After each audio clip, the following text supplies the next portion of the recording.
तो हम लोग पढ़ रहे हैं चंबा। चंबा पढ़ते पढ़ते हम लोग जो है वो साहिल वर्मन तक पहुंच चुके हैं। 2 पार्ट्स हम लोगों ने कंप्लीट कर लिए हैं। ठीक है जी। तो पहले मैं आपसे लास्ट पार्ट से क्वेश्चन पूछती हूँ, देख तो लूँ कि आपको कितना याद है कितना याद नहीं रहा। आप फटाफट से उन क्वेश्चन के आंसर कीजिएगा। फर्स्ट क्वेश्चन है आपके लिए कि जो सूही फेयर है वो कौन सी रानी को डेडिकेटेड है। ठीक है। सेकेंड क्वेश्चन इज कि दिल्ली से जो गद्दी आए थे वो किस राजा के शासनकाल में आते हैं, भरमौर में। एंड थर्ड क्वेश्चन है किस राजा ने चूहों को मारने पे बैन लगा दिया था चंबा में। ठीक है। तो जब तक आप इन क्वेश्चन के आंसर करते हो मैं अपना इंट्रोडक्शन दे देती हूँ। नमस्कार, मेरा नाम है नितिका ठाकुर और आप सभी का स्वागत है द सुपरनोवा क्लासेस में। और अगर आपको वीडियो थोड़ी सी भी हेल्पफुल लगती है तो आपने वीडियो को लाइक करना है, शेयर करना है, कमेंट आपने ज़रूर करना है।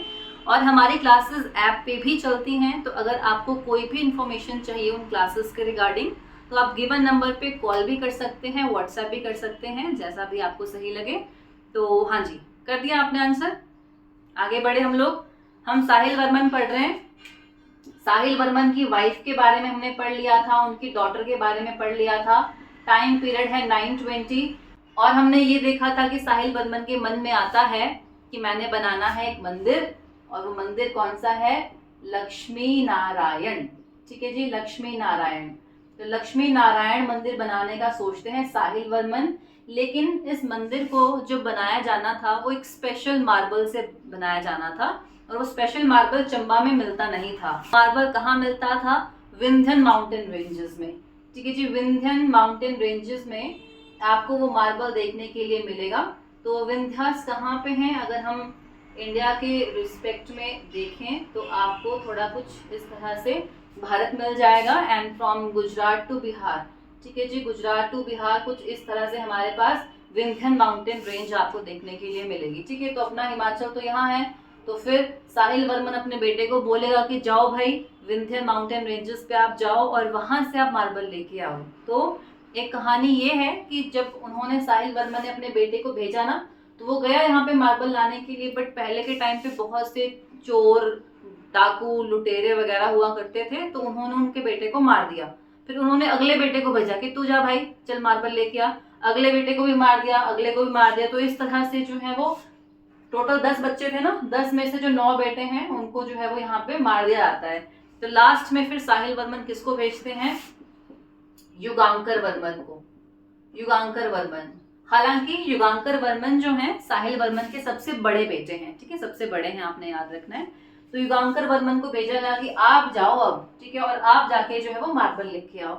ये जाते हैं वहां पे मार्बल लाने के लिए। तो ऐसा बोलते हैं कि इनके ऊपर भी अटैक कर दिया था, जो वहां पे वो डाकू लुटेरे वगैरह हुआ करते थे ना, उन्होंने इनके ऊपर भी अटैक कर दिया था। बट वहां पे इनको एक लोकल संत मिल गए और उन्होंने, उन साधु ने जो है युगांकर वर्मन की हेल्प की थी और वहां से मार्बल लेके कहाँ पहुंच जाते हैं, चंबा पहुंच जाते हैं। और उसके बाद लक्ष्मी नारायण टेम्पल बनाया जाता है। ठीक है जी, तो ये पॉइंट इंपॉर्टेंट है यहाँ पे। अब एक चीज आप थोड़ी सी ध्यान देना, यहाँ पे कुछ एक जगह पे ये लिखा होता है कि साहिल वर्मन के 8 बेटों की डेथ हुई थी इस तरह से। ठीक है, तो ये पॉइंट भी आप देख सकते हैं। बट उसमें से हम पढ़ रहे हैं कि टोटल 10 बच्चे थे, एक ही बचा था, तो 9 बेटों की डेथ हो गई थी। और युगांकर वर्मन जो है वो मार्बल लेके आए थे। अब कुछ एक जगह पे क्या लिखा होता है कि लक्ष्मी नारायण मंदिर किसने बनाया है। ठीक है जी, साहिल वर्मन ने या युगांकर वर्मन ने। कहीं कहीं पे युगांकर वर्मन भी आंसर दिया है इसका। बेटा अब ये देखिए कि राजा कौन है, राजा है साहिल वर्मन। इनका भी टाइम पीरियड चल रहा है। तो साहिल वर्मन के मन में आया था मंदिर बनाने का और इन्होंने ही भेजा इसको, है ना। तो इन्हीं के टाइम पे लक्ष्मी नारायण मंदिर बना था। कुछ एक जगह पे युगांकर लिखा होता है, लेकिन युगांकर ना मार्बल लेके आए थे, बनवाया इन्होंने होगा, बेशक इन्होंने काम धाम चलाया होगा, लेकिन आंसर क्या होगा आपके पास यहाँ पे, साहिल वर्मन ही होगा। आपने कंफ्यूज नहीं होना है ना युगांकर वर्मन या साहिल वर्मन में। आंसर साहिल वर्मन आएगा। And by chance Sahil Varman option हो ही ना आपके पास, तो फिर वहां पे युगांकर वर्मन ऑप्शन होगा। ठीक है जी, तो लक्ष्मी नारायण मंदिर इस तरह से बन जाता है और चंबा में वैष्णविज्म का आगमन हो जाएगा। वैष्णव धर्म जो है वो चंबा में आपको देखने के लिए मिलेगा। इसी तरह का एक क्वेश्चन ना हमने कुल्लू में पढ़ा है। कुल्लू में जो वैष्णव धर्म है वो किस राजा के समय काल पे आता है। हाँ जी, बताना आप अगर आपको इसका आंसर पता है। चंबा में किस राजा के टाइम पे वैष्णव धर्म आता है, थोड़ी सी आपको हिंट दे देती हूँ। वहां पे एक ब्राह्मण वाली स्टोरी पढ़ी है हमने, वो ब्राह्मण ब्रह्म हत्या का जो है वो राजा को पाप लग जाएगा। फिर दामोदर दास को अयोध्या भेजते हैं रघुनाथ जी की मूर्ति लाने के लिए। हाँ जी, ठीक याद आ रहा है आपको? बिल्कुल ठीक है, आप कमेंट करना जो भी आपको याद आ रहा है यहाँ पे। तो लक्ष्मी नारायण मंदिर जो है वो बन जाएगा साहिल वर्मन के टाइम पे। अगर हम लक्ष्मी नारायण मंदिर के बारे में देखें तो ये आपको 6 टेम्पल्स का एक ग्रुप मिलेगा। ठीक है जी, 6 टेम्पल्स का एक ग्रुप है जो कि लक्ष्मी नारायण मंदिर है। और इस मंदिर में हमको जो विष्णु भगवान जी हैं और शिव भगवान दोनों की ही यहाँ पे आपको मूर्तियां देखने के लिए मिलेंगी। इसके अलावा साहिल वर्मन ने कौन कौन से और मंदिर बनाए थे? तो देखिए 84 टेम्पल्स। हाँ जी, भूले तो नहीं आप, 84 साधु आए थे इनके टाइम पे। तो 84 टेम्पल्स जो भरमौर के हैं, बहुत फेमस टेम्पल हैं, वो भी किसने बनाए हैं? साहिल वर्मन ने ही बनाए हैं। एंड इन 84 टेम्पल्स में आपको जो है वो अलग अलग तरह के मंदिर देखने के लिए मिलेंगे। यहीं पे ही ऐसा बोलते हैं कि यमराज का मंदिर भी है ना? विश्व का इकलौता जो यमराज का मंदिर है वो कहाँ पे है? हमारे चंबा में है। ठीक है जी, हमारे चंबा में आपको मिलेगा। 84 टेम्पल्स में से ही एक यमराज का मंदिर है। चंबा में ही आपको जो है वो चित्रगुप्त का मंदिर भी मिलेगा। चित्रगुप्त का मंदिर भी मिलेगा। चित्रगुप्त याद है आपको? कौन है चित्रगुप्त? वही चित्रगुप्त हैं जो पूरा वही खाता लिखते हैं। तो ऐसा बोलते हैं कि अगर व्यक्ति जीते जी चंबा ना जा पाए ना, तो मरने के बाद उसकी आत्मा सबसे पहले यहीं जाती है। तो वो चंबा में हमको जो ये चित्रगुप्त का मंदिर मिलेगा ना, एक्चुअल में कोई मंदिर नहीं है यहाँ पे, जो ये हम टेम्पल्स पढ़ेंगे। एक रूम है बहुत छोटा सा, ठीक है जी, एक कमरा है छोटा सा, जैसे कटघरा नहीं होता है, कचहरी होती है जैसे, तो फिर उतना सा ही आपको देखने के लिए मिलेगा। तो आत्मा जो है वो सबसे पहले उस कचहरी के अंदर खड़ी होती है। फिर वहां पे बताया जाता है कि देखो जी ये कांड किए हैं आपने जीवन में, है ना, और ये आपने थोड़ा थोड़ा ठीक भी किया है ना, इन बेसिस पे आपको हम यहाँ ले जाएंगे वहां ले जाएंगे। मानने वाली बात है, जो लोग मानते हैं उनके लिए है। ठीक है जी, हमने पढ़ा है ऐसा। तो आपको वो मंदिर यहाँ पे देखने के लिए मिल जाएगा। तो चित्रगुप्त का मंदिर है, कोई गया है वहां तो जरूर बताना आप, है ना। चित्रगुप्त का मंदिर आएगा। फिर Chandrashekhar temple, Chandrashekhar temple, Chandrashekhar temple जो है वो भी साहिल वर्मन के टाइम पे ही बना है। इसके कामेश्वर टेम्पल, कामेश्वर टेम्पल भी आपको साहिल वर्मन के टाइम पे ही देखने के लिए मिलेगा। इन मंदिरों की स्टोरीज और इनकी जो शैलियां हैं वो लोग हम जब टेम्पल्स पढ़ेंगे ना वहां पे हम लोग कवर करेंगे। तब तक आप फिलहाल टेम्पल्स याद रखिए। ठीक है जी, तो ये पॉइंट इंपॉर्टेंट है। एंड नेक्स्ट हम जो पढ़ने जा रहे हैं वो है मिंजर मेला। मिंजर, हिमाचल प्रदेश में 8 अंतरराष्ट्रीय मेले आपको देखने के लिए मिलेंगे और 8 में से जो बहुत इंपॉर्टेंट एक मेला है वो है मिंजर। मिंजर, तो अगर हम लोग मिंजर मेले का इतिहास थोड़ा टटोलें तो मिंजर मेला हमको साहिल वर्मन के समय काल का देखने को मिलता है। ठीक है जी, अगर हम इसकी डेट देखें ना तो अराउंड 935 के आसपास की, 935 एडी के आसपास कहा जाता है कि मिंजर मेले की शुरुआत होती है। साहिल वर्मन ने मिंजर मेला शुरू किया था। क्यों मेला शुरू किया था या मिंजर मेला किस उपलक्ष्य में मनाया गया था? तो ऐसा बोलते हैं कि ये जो चंबा के राजा हैं इन्होंने त्रिगर्त के ऊपर अटैक किया था। त्रिगर्त मीन्स अभी हम कांगड़ा मान सकते हैं। ठीक है, त्रिगर्त, तो चंबा के राजा ने जो है वो त्रिगर्त के ऊपर अटैक किया था। तो जब वो जीत के वापस आते हैं तो फिर जो चंबा के लोग हैं वो उनका वेलकम करेंगे कि स्वागत है, बधाई हो आपको, आप जीत के आ गए। तो प्रजा जो है वो राजा को क्या देगी, है ना, प्रजा के पास क्या है देने के लिए? तो उन्होंने क्या दिया था? मक्की। ठीक है जी, मेज और जो धान है वो अपने राजा को वो समर्पित करते हैं। तो धान और मक्की देने का मतलब क्या है? वो एक सिंबल है, symbol of happiness, symbol of prosperity, कि आपके राज्य में जो है वो किसी भी तरह की कोई कभी कमी ना आए, आपको जो है वो हैप्पीनेस एंड प्रोस्पेरिटी मिले। तो इस तरह से जो है फिर वो लोगों ने खुशी को सेलिब्रेट किया था। तो मिंजर मनाने का जो एक रीजन है वो ये भी है कि जो चंबा है, चंबा ने त्रिगर्त के ऊपर जीत हासिल की थी। अब किस राजा ने जीत हासिल की थी ना, यहाँ पे हमको कोई क्लैरिटी नहीं दी गई है। सिर्फ इतना मेंशन किया गया है कि चंबा के राजा ने त्रिगर्त के ऊपर जीत हासिल की थी।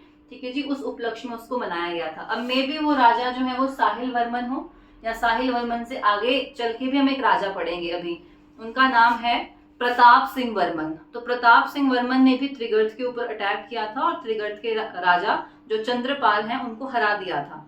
ठीक है जी, तो वहां पे भी आप आगे चल के पढ़ते हो ये सेम पॉइंट, बट वो कौन से राजा हैं एग्जैक्टली हमको वो मेंशन नहीं किया गया है, सिर्फ इतना लिखा गया है कि भाई चंबा ने जीत हासिल की थी। ठीक है जी, आपने भी याद रखना है ये। अब हम लोग देखते हैं कि मिंजर का लिटरल मीनिंग होता क्या है। तो मिंजर का आपको अर्थ मिलेगा फ्लावर ऑफ मेज। फ्लावर ऑफ मेज मतलब मक्की का फूल। ठीक है, मक्की हम सभी ने देखी है, तो जो मक्की का फूल है वो लिटरल मीनिंग होता है मिंजर का। किस तरह से मनाया जाता है, तो जो मक्की है और जो धान है इस टाइम पे वो लगते हैं, तो उसको जो है वो खुशहाली का, प्रोस्पेरिटी का सिंबल माना जाता है, तो वही जो है वो राजा को ऑफर किया जाता है। और मिंजर के टाइम पे क्या होता है कि जो राजा है ना, पहले के टाइम पे मतलब जो राजा है वो मक्की का फूल लेंगे, साथ में लेंगे नारियल, नारियल लिया, साथ में क्वाइन लिया जो सिक्का होता है, जो फल है वो लिया, और 7 अलग तरह का अनाज वो लेंगे और ले जाके जो है वो रावी नदी में उसको अर्पित किया जाता है। ठीक है जी, रावी रिवर। कहीं कहीं पे लोहानी रिवर भी मेंशन किया गया है, लोहानी रिवर। ठीक है, चंबा में ही हमको कोई और छोटी सी ट्रिब्यूटरी देखने के लिए मिलेगी लोहानी, बट मैक्सिमम जगह पे रावी रिवर मेंशन किया गया है कि राजा जो है वो मक्की का फूल ले जाके कहाँ चढ़ाते हैं, कहाँ पूजा करते हैं, रावी रिवर में पूजा करते हैं और राज्य की खुशहाली की जो है वो मनोकामना करते हैं। और एक और चीज हुआ करती थी पहले पहले, जो भैंस होती है ना, जो भैंस का बेटा है, भैंस के बेटे को क्या बोलते हैं, कट्टा, है ना, कट्टा ही बोलते हैं, कट्टा। कट्टा मीन्स भैंस का बेटा। तो जो भैंस का बेटा है, बच्चा मतलब, उसको जो है वो नदी में उतारा जाएगा, और अगर वो जो बच्चा है, वो जो कट्टा है, अगर वो नदी को क्रॉस करके दूसरी साइड पहुंच जाता है, तो ये मानते हैं कि भाई उस साल जो है वो राज्य में खुशहाली रहेगी, अमन चैन रहेगा, बढ़िया से सब कुछ ठीक रहेगा। और अगर वो क्रॉस ना कर पाए, वापस से वो मुड़ के आ जाए या वो बह जाए, तो बोलते हैं कि भाई इस साल जो है ना वो कुछ बीमारी आएगी, कोई आपदा आएगी, मतलब कुछ अच्छा साल नहीं जाने वाला है। तो ऐसा भी पहले हुआ करता था। ठीक है, तो ये भी आप याद रखिएगा। मिंजर मनाया कहाँ पे जाता है, तो चंबा में आपको चौगान मिलेगा। ठीक है जी, चंबा में चौगान में जो है वो मिंजर मेला मनाया जाता है। और अभी के टाइम पे जो मिंजर है वो किस तरह से मनाया जाता है, देखिए वहां पे ना मिंजर का एक और अर्थ भी है, मतलब मिंजर किसी और चीज को भी बोलते हैं, वो होता है सिल्क टैसल। ठीक है जी, सिल्क टैसल। सिल्क टैसल का मतलब हुआ लटकन। लटकन समझते हैं आप, जैसे जो धातु होता है ना, धातु में से लटकन से लगी होती हैं, या जो ड्रेसेस हैं, ड्रेसेस में भी से लटकन से लगे होते हैं। तो लटकन मतलब जो सिल्क टैसल है। तो जब मेले की शुरुआत होती है तो सभी को वो जो टैसल्स हैं वो डिस्ट्रीब्यूट की जाती हैं, वो लटकन बांटी जाती है। तो वहां पे लोकली जो है लटकन को भी मिंजर कहा जाता है, उसको बांटते हैं। और जब मिंजर मेला शुरू होता है तो सभी लोग जो है वो बहुत सुंदर सुंदर ड्रेसेस पहन के जो है वो मेले में पार्टिसिपेट करते हैं। ठीक है जी, और राज्य की खुशहाली के लिए जो है वो फिर प्रार्थना की जाती है। तो अगर आप में से किसी ने भी मिंजर मेला देखा है, अटेंड किया है, अपना एक्सपीरियंस आप ज़रूर शेयर करना। ठीक है जी, कैसा रहा है, मतलब लाइव देखना तो एक अलग ही एक्सपीरियंस है ना। तो फिर मिंजर मेले के बारे में हम लोग इतनी चीज़ें याद रखेंगे। ठीक है जी, इम्पोर्टेंट पॉइंट आपको देखने के लिए मिलेंगे यहाँ से। उसके अलावा साहिल वर्मन के टाइम पे एक पॉइंट जो हम पढ़ते हैं वो है सोमवर्मन। सोमवर्मन, अभी एक राजा आएंगे आगे, सोमवर्मन। तो सोमवर्मन के समय काल की जो इंस्क्रिप्शन है, इन इंस्क्रिप्शन में हमको साहिल वर्मन के बारे में जानकारी मिलती है। Very very very important. ठीक है जी, मतलब कि आपसे क्वेश्चन पूछें कि साहिल वर्मन की जानकारी हमको किन राजा के इंस्क्रिप्शन से मिलती है, तो राजा कौन आएंगे आपके पास, सोमवर्मन आएंगे। सोमवर्मन ने अपने टाइम पे जो इंस्क्रिप्शन लिखी उसमें साहिल वर्मन के बारे में बताया था। और साहिल वर्मन को एक और क्रेडिट दिया जाता है, हमने पढ़ा था ना लक्ष्मी वर्मन के टाइम पे कि कीर लोग आ गए थे। हाँ जी, कीरों ने अटैक किया था लक्ष्मी वर्मन के टाइम पीरियड पे।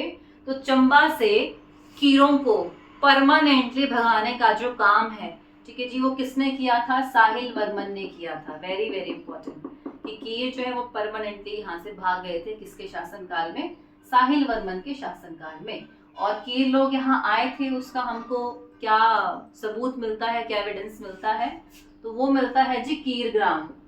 हाँ जी कीरग्राम। कीरग्राम क्या है, तो कीरग्राम है बैजनाथ। बैजनाथ, बैजनाथ है कांगड़ा में, है ना, बैजनाथ है कांगड़ा में। तो बैजनाथ का पुराना नाम क्या है, बैजनाथ का पुराना नाम आपको मिलेगा कीरग्राम। कीर मतलब ये कीर ट्राइब, ग्राम मतलब गांव।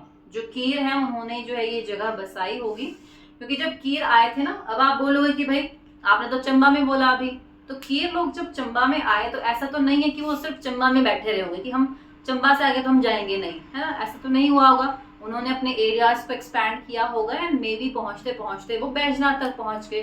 तो हमको बैजनाथ का जो नाम है पहला वो कीरग्राम देखने को मिलता है। ये पॉइंट जो है आपने याद रखने हैं। इतने ही पॉइंट हम लोग पढ़ते हैं साहिल वर्मन के टाइम पीरियड पे, इतने ही नहीं है, बहुत सारे हैं और सारे ही इंपॉर्टेंट हैं, ठीक है, सारे इंपॉर्टेंट हैं तो आपने याद रखने हैं। चलिए साहिल वर्मन के बाद कौन बनेंगे राजा, हाँ जी बताओ कौन राजा बनेंगे साहिल वर्मन के बाद, युगांकर वर्मन, ठीक है, एक ही तो बेटा बचा था इनका, तो युगांकर वर्मन जो है वो राजा बन जाते हैं। और हम लोगों ने युगांकर वर्मन की जो वाइफ है उनके बारे में भी देखा था, कौन थी इनकी वाइफ, त्रिभुवन रेखा। त्रिभुवन रेखा, देखिए हिमाचल में ना हम बहुत ही कम रानियों को पढ़ेंगे, 12 से 15 रानियां हैं जिनके बारे में हमने पढ़ना है। तो जहां भी आप रानी का नाम पढ़े ना उनको आप हाईलाइट करें। चाहे तो आप ऐसा करना कि जहां भी आपके नोट्स है ना अलग से ही एक पेज के ऊपर रानी आप लिखते चलें। जैसे चंबा में आपने कितनी रानियों के नाम पढ़े अलग अलग से, तो वो सारी जो रानियां हैं वो अलग ही आपके पास आ जाएंगी, है ना। तो इनकी वाइफ हो जाएंगी त्रिभुवन रेखा। युगांकर वर्मन ने अपने समय काल में एक मंदिर बनाया है, वो टेम्पल है गौरी शंकर। गौरी शंकर, गौरी शंकर टेम्पल बहुत इंपॉर्टेंट है, किसने बनाया है, युगांकर वर्मन ने। एंड गौरी शंकर मंदिर का ही दूसरा नाम क्या है, ईश्वर गौड़जा। ईश्वर गौड़जा, ठीक है जी, ईश्वर गौड़जा टेम्पल आप याद रखिएगा, ये गौरी शंकर का ही दूसरा नाम है। जो त्रिभुवन रेखा है ये भी क्यों पीछे रहेंगी, है ना, ये बोले कि अच्छा आप मंदिर बना रहे हैं मैं भी मंदिर बनाऊंगी, ठीक है। तो त्रिभुवन रेखा ने भी मंदिर बनाया था, कौन सा, नरसिंह टेम्पल। नरसिंह टेम्पल, हाँ जी, very important, very very important. Narsingh temple जो है वो त्रिभुवन रेखा के टाइम पीरियड पे बनता है। हमने इससे पहले भी पढ़ा था, कहाँ पे, मेरुवर्मन के टाइम पे, है ना, मेरुवर्मन ने भी बनाया था नरसिंह टेम्पल, तो त्रिभुवन रेखा ने भी बनाया है। और अगर आपको क्वेश्चन ये आता है ना तो त्रिभुवन रेखा से पूछते हैं मैक्सिमम टाइम ये वाला क्वेश्चन, और अगर त्रिभुवन रेखा ऑप्शन में नहीं है तो फिर मेरुवर्मन होगा, सिंपल, ठीक है। चलिए यहाँ से हम आगे बढ़ेंगे युगांकर वर्मन से। और अब आप थोड़ा ध्यान दीजिएगा, यहाँ से आगे हमने पढ़ना है राज तरंगिनी के अकॉर्डिंग, मतलब यहाँ से आगे जो हम राजाज पढ़ेंगे ना उनकी इंफॉर्मेशन हमको कहाँ से मिली है, राज तरंगिनी। राज तरंगिनी से हमको इसकी इंफॉर्मेशन मिलती है, ठीक है जी। तो राज तरंगिनी मतलब कहाँ के राजाज होंगे, वो कश्मीर। तो यहाँ से आगे जो हम कंटेम्प्रेरी देखने वाले हैं वो चंबा और कश्मीर के बारे में पढ़ेंगे, ठीक है, चंबा एंड कश्मीर। तो आप इस तरह से लिखिएगा इसको, यहाँ पे आप चंबा लिख सकते हैं और यहाँ आ जाएगा कश्मीर, ठीक है जी, कश्मीर। तो पहले राजा मतलब युगांकर वर्मन के बाद जो हम पढ़ने वाले हैं उनका नाम आएगा सालवाहन वर्मन। सालवाहन वर्मन। सालवाहन वर्मन के टाइम पे कश्मीर के जो राजा हैं इनका नाम है अनंत देव।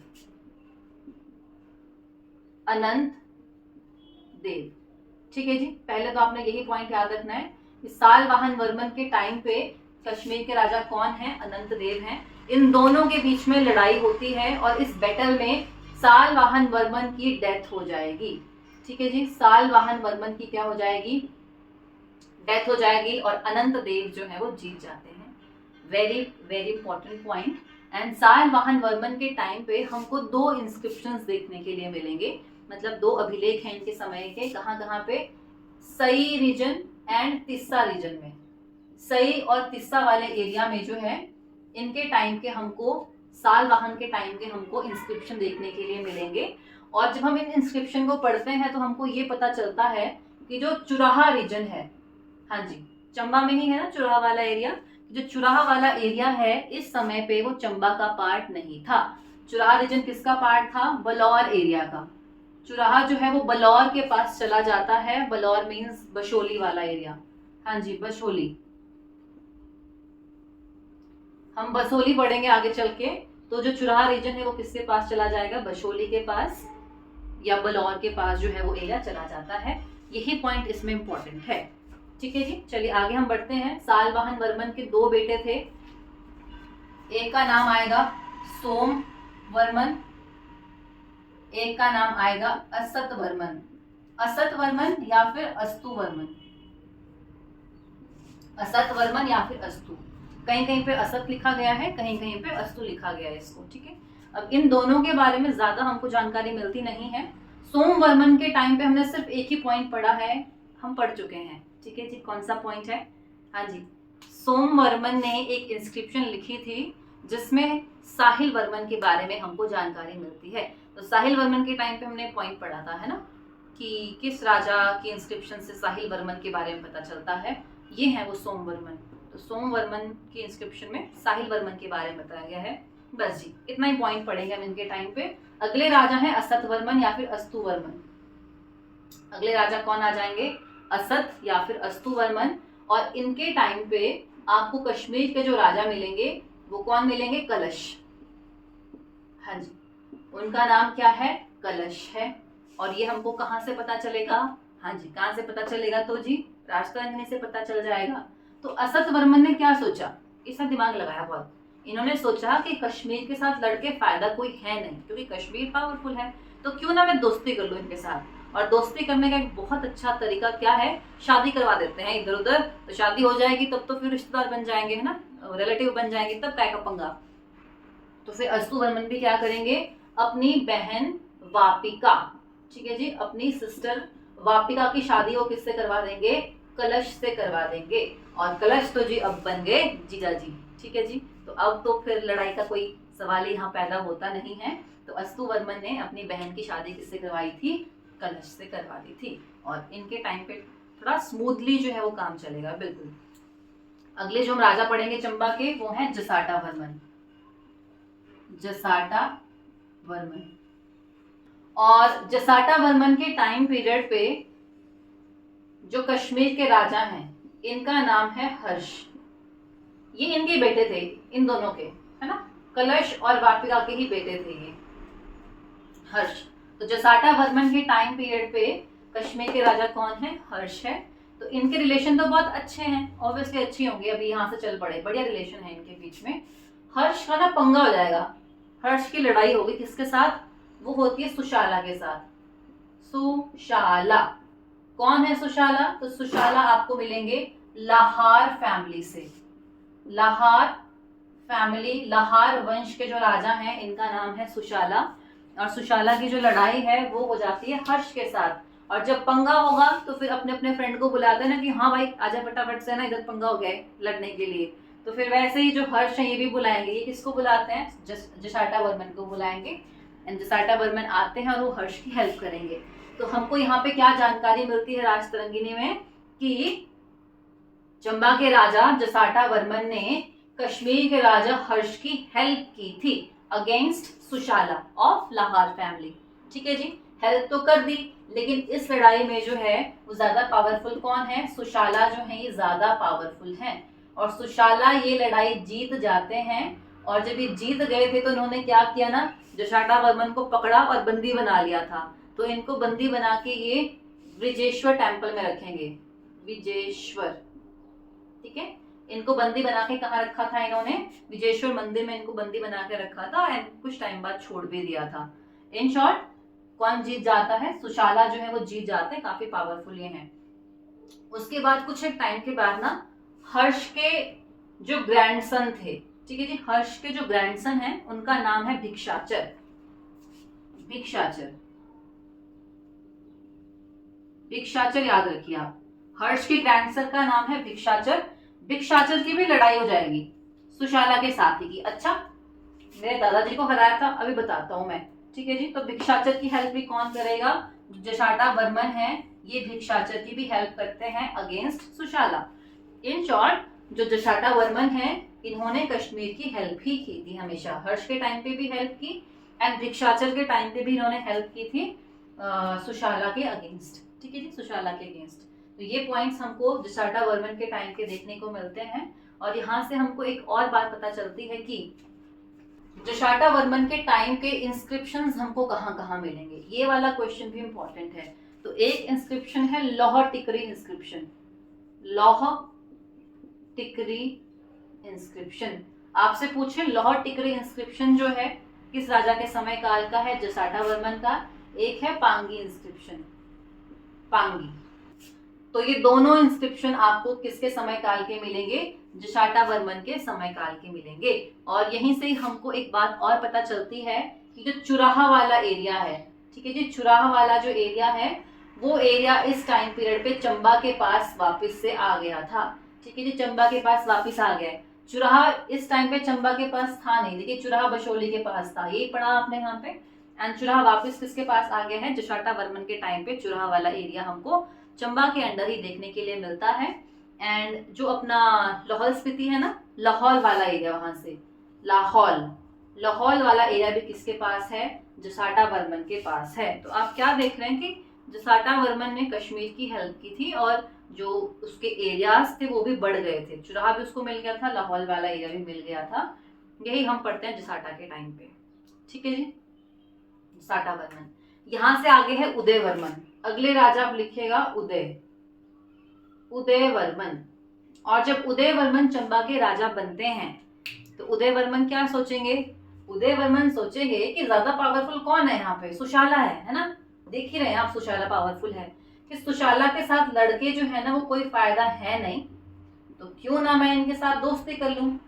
और दोस्ती करने का मतलब फ्रेंडशिप को बहुत पक्का करने का जो सिंपल सा फंडा है वो क्या था? शादी का, कि शादी करवा दो। ठीक है जी। तो हमको यहाँ पे पता चलता है कि उदय वर्मन ने चंबा की दो प्रिंसेस थी, चंबा की दो प्रिंसेस थी, उनकी शादी किससे करवाई थी? सुशाला के साथ। उन प्रिंसेस का आप नाम याद रख सकते हैं, देव लेखा एंड तरल लेखा।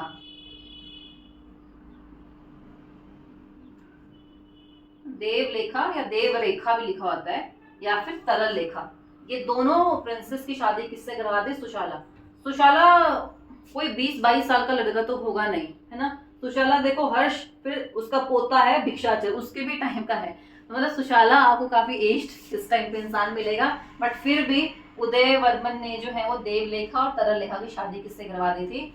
सुशाला के साथ शादी करवा दी थी। तो सुशाला कितना ही जीता आगे चल के, कुछ एक टाइम के बाद, मतलब कि 1128 के आसपास जो है वो सुशाला की डेथ हो जाएगी। और जब सुशाला की डेथ होगी तो फिर जो देवलेखा और तरल लेखा है ये सती हो जाएंगी।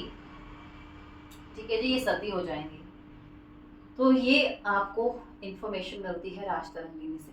ठीक है जी, समझ पाए आप ये बात? तो आप कोशिश कीजिएगा कि आप इसको चार्ट फॉर्म में लिखें, क्योंकि जब हम पैराग्राफ में लिखते हैं ना तो फिर वो कुछ एक सीक्वेंस बन नहीं पाता है, कुछ मतलब मेरा तो नहीं बनता ऐसा सीक्वेंस। तो फिर अगर आप इस तरह से लिखोगे तो हम थोड़ा सा क्लियर आता है कि चंबा कश्मीर, यहाँ पे अनंत देव, इसका बेटा कलश, इसका बेटा हर्ष, हर्ष का पोता भिक्षाचर, इनका पंगा सुशाला के साथ। सुशाला पावरफुल था, उससे शादी करवा दी इसकी। ठीक है, अब थोड़े से आपको राजास तो याद रखने ही पड़ेंगे, तो आप कोशिश करना कि आप थोड़ा इस तरह से लिखें इसको। और बहुत ही लंबे लंबे नोट्स बनाने की भी जरूरत नहीं है, जितना हो सके इन्फॉर्मेशन को बहुत क्रिस्प करके लिखना होता है आपको, बहुत छोटा छोटा करके।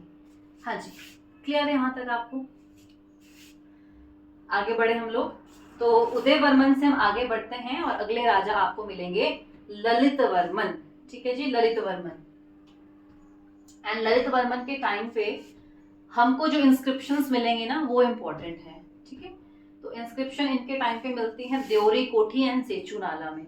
आप लिखेगा इस तरह से, ललित वर्मन। ठीक है जी, ललित वर्मन। एंड ललित वर्मन के टाइम पे आप लिख सकते हैं इंस्क्रिप्शंस आपको मिली है देवरी कोठी, देवरी कोठी एंड सेचुतुआन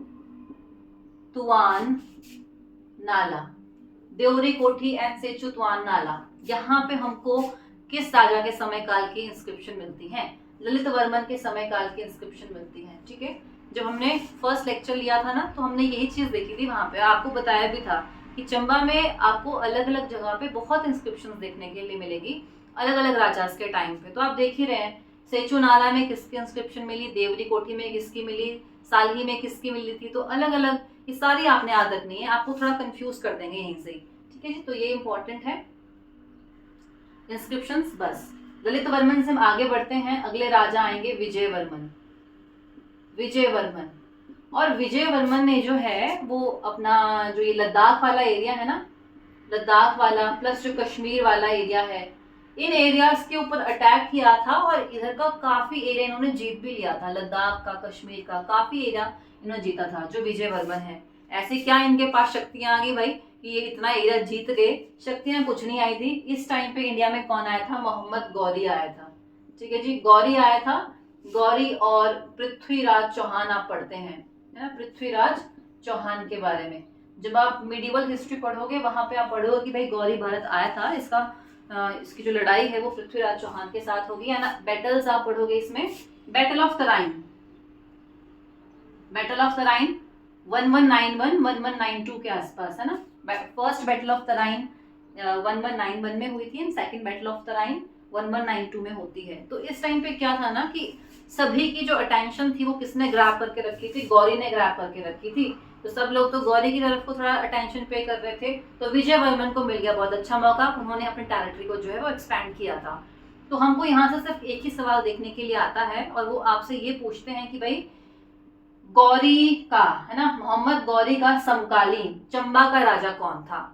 अब ऐसा क्वेश्चन अगर एग्जाम में आ जाए तो हम सोचते हैं कि भाई ये कैसा क्वेश्चन डालते हैं इन लोगों ने, गौरी कहाँ आया था और चंबा का राजा कौन था, क्या लेना देना इनका आपस में, है ना। बट दिया गया है, आप याद रखिए, विजयवर्मन जो है वो है गौरी के कंटेम्प्रेरी। बस इनसे आगे हम बढ़ते हैं गणेशवर्मन। अगले राजा हैं गणेशवर्मन। और गणेशवर्मन के टाइम पे हमने बस एक ही बात याद रखनी है, वो ये है कि इन्होंने जो है वो सिंह सरनेम जो है वो लगाना शुरू किया था। इन्होंने बोला कि भाई अब से हम लोग क्या करेंगे, सिंह सरनेम भी हम लोग यूज करेंगे। तो सिंह सुफिक्स मतलब अभी तक हम लोग वर्मन्स पढ़ते आ रहे हैं ना, आदित्य वर्मन पहले राजा जिन्होंने वर्मन सरनेम लगाया, और सिंह सरनेम सबसे पहले किसने लगाया? गणेश ने।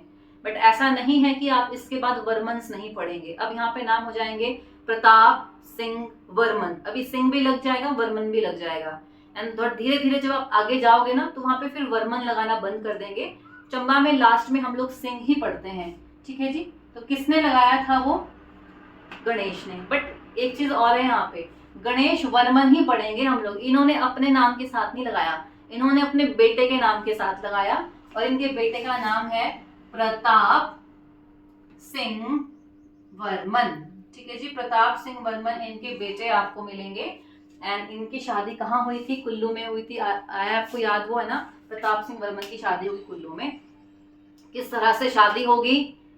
कुल्लू में। और प्रताप सिंह वर्मन जो है वो अकबर के कंटेम्प्रेरी हैं। प्रताप सिंह वर्मन ने कांगड़ा के ऊपर अटैक किया था। बहुत सारी इंपॉर्टेंट चीजें जो है आपको इनके शासनकाल में देखने के लिए मिलेंगी। ये हम लोग जो है वो नेक्स्ट क्लास में पढ़ेंगे। तब तक आपने यहाँ तक रिवाइज करके आना है। कोई भी आपको डाउट होगा आपने कमेंट करना है। ठीक है जी, और अगर आपको वीडियो अच्छी लगेगी तो आपने जो है वो इसको शेयर करना है, चैनल को आप सब्सक्राइब कीजिए। Okay, bye bye, thank you.